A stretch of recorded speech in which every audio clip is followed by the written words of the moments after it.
Hello hi welcome back Sony smart kitchen. ఈ oil రాసుకుంటే hair బాగా గ్రోత్ అవుతుంది, హెయిర్ ఫాల్ కూడా అవ్వదండి. ఈ ఆయిల్ని ఎలా ప్రిపేర్ చేయాలో ఈ వీడియోలో చూద్దాం. ఎక్కడ స్కిప్ చేయకుండా చూడండి. ఈ మందార ఆకులు ఒంటి రెక్కవ మందార పువ్వు చెట్టులోనివండి. అవే తీసుకొని నీట్ చేసుకొని పక్కన పెట్టుకోండి. అలానే ఉసిరికాయలు అయితే ఫ్రెష్గా ఉండాలి. నీట్గా క్లీన్ చేసుకొని క్లాత్తో తుడిచి పక్కన పెట్టేసుకోండి. దీన్ని కూడా ఇప్పుడు కరివేపాకు, దీన్ని కూడా వాటర్లో వాష్ చేసి ఫ్యాన్ కింద పెట్టి ఒక 10 నిమిషాలు ఆరబెట్టేసుకోండి. దీన్ని కూడా ఇప్పుడు ఇదైతే మెయిన్ అండి, బ్రింగ్రాజ్ లీవ్స్ అన్నమాట. ఇది తెలుగులో గుంటగులగర ఆకు అని కూడా చెప్తారు. దీన్ని కూడా వాటర్లో వాష్ చేసి టవల్లో అయితే బాగా తుడిచేసి ఫ్యాన్ కింద ఒక 5-10 నిమిషాలు పెట్టేయండి. ఇప్పుడు మెంతులు కూడా హెయిర్కి చాలా మంచిది. దీన్ని కూడా ఒక 5-6 స్పూన్లు వేసుకొని పక్కన పెట్టుకోండి. ఈ ఆయిల్ రెడీ చేసుకోవడానికి ఈ 5 ఉంటే చాలండి. ఈ ఆయిల్ తయారు చేయడానికి మెయిన్ కావాల్సింది ప్యూర్ కోకోనట్ ఆయిల్ అన్నమాట. ఈ కొబ్బరికాయల మొక్కల్ని ఆడించి మిల్లులో తెచ్చిన ఆయిల్ ఇది. ఇప్పుడైతే ఫస్ట్ మిక్సీ జార్ ఒకటి తీసుకొని మనం నీట్ క్లీన్ చేసుకున్న బ్రింగ్రాజ్ ఆకుల్ని దీంట్లో వేసుకోవాలి. అలానే కరివేపాకులను కూడా అన్ని దీంట్లో వేసుకోవాలి.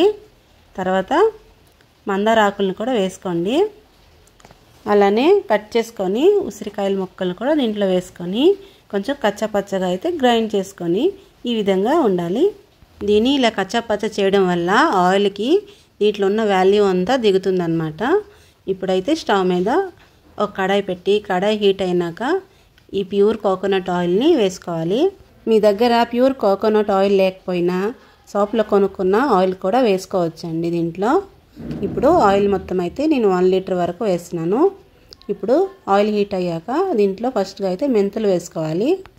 ఇప్పుడు మనం మిక్స్ చేసుకున్న ఆకుల్ని కూడా కొంచెం కొంచెంగా వేసుకోండి, లేకపోతే పైకి వచ్చేస్తుంది ఆయిల్ మొత్తం. ఇలా కొంచెం కొంచెంగా వేసుకొని ఈ ఆకులు మొత్తం బ్రౌన్ కలర్ వచ్చేంత వరకు బాగా ఫ్రై అయ్యేంత వరకు మీడియం ఫ్లేమ్లోన వేయించుకోవాలి.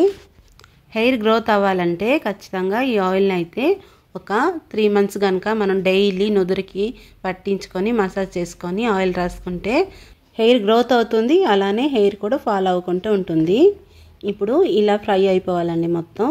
దీన్ని ఒక 2 గంటల పాటు వదిలేయండి, అప్పుడే చల్లారిపోతుంది అన్నమాట. ఈ ఆయిల్ అయితే ఇప్పుడు చల్లారిపోయింది. ఇప్పుడు దీన్ని వడగట్టుకుందాం. ఒక బౌల్ మీద ఇలా జాలిని పెట్టేసుకోండి. ఆయిల్ని మొత్తం స్లోగా కొంచెం కొంచెంగా వేసుకోండి, అప్పుడే ఆయిల్ మొత్తం అయితే బౌల్లోకి వచ్చేస్తుంది. ఈ ఆయిల్ రాయడం వల్ల తలలో ఉన్న చుండ్రు మొత్తం అయితే పోతుంది. అలానే పెయిన్లు కూడా ఏమి ఉండవండి. ఇది అయితే తప్పకుండా ట్రై చేయాల్సిన ఆయిల్ అండి. ఇది కనుక ట్రై చేసి చూస్తే మీకే తెలుస్తుంది రిజల్ట్. ఆయిల్ అయితే రెడీ అయిపోయిందండి. ఈ ఆయిల్ డైలీ కూడా రాసుకోవచ్చండి. ఎటువంటి స్మెల్ ఏమి ఉండదు. బయటికి వెళ్ళాలంటే స్మెల్ వస్తుంది కదా అనే బాధపడే పనే లేదు. ఇది అసలు ఏం స్మెల్ రాదు, మంచిగా ఉంటుంది. ఈ ఆయిల్ పెట్టుకున్న తర్వాత తల స్నానం చేయాలని ఏం లేదండి. డైలీ మనం కోకోనట్ ఆయిల్ పెట్టుకున్నట్టుగా పెట్టుకోవచ్చు. ఈ ఆయిల్ని ఇలా గ్లాస్ జార్లో కూడా స్టోర్ చేసుకొని పెట్టుకోవచ్చండి. అలాగే ఈ మనం డైలీ రాసుకున్న కోకోనట్ డబ్బాలో కూడా వేసుకొని డైలీ రాసుకోవచ్చండి. ఈ ఆయిల్ని మీరు కూడా 3 మంత్స్ అయితే ట్రై చేయండి. రిజల్ట్ని కామెంట్ చేయండి. Thank you.